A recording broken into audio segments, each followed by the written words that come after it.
Hey there, Woodridge. My name is Faith Grosshans, and I'm the girls minister here at the church.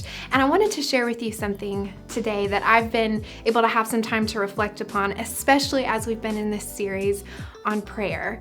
Now, every January that comes around, I kind of have this just moment with the Lord because 13 years ago was when I went on my first overseas mission trip to the country of Haiti.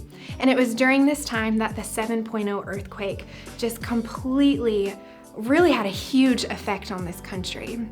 And so I want to share a little bit about that story with you today. So we have the earthquake, we get news that there's a tsunami warning, which was really terrifying because we were right on the beach. And so we end up going up to higher ground. And that night, you can just imagine the chaos that is unfolding before us. But we get to that higher ground. We're hoping that we can get some sleep, but we start hearing something kind of happening behind us.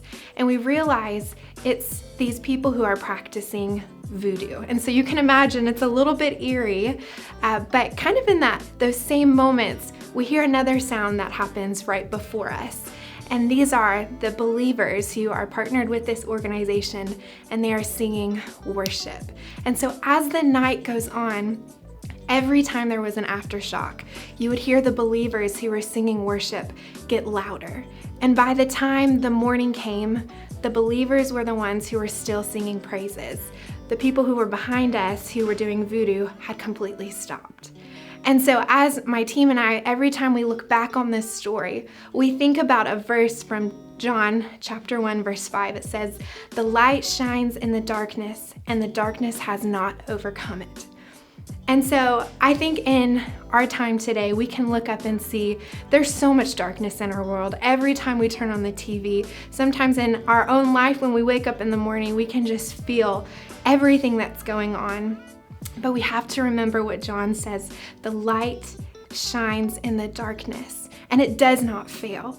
And so whatever it is that you're facing, I hope that you remember this really wild story like mine, and remembering that it doesn't matter what you're facing. There could be all of these things happening in the back, that looking forward, that God is still standing strong, that the light is shining even brighter. And I hope that affects how we pray, the posture of our prayer, that we are praying to a God who stands victorious. And the darkness, it just makes him stand up all the taller.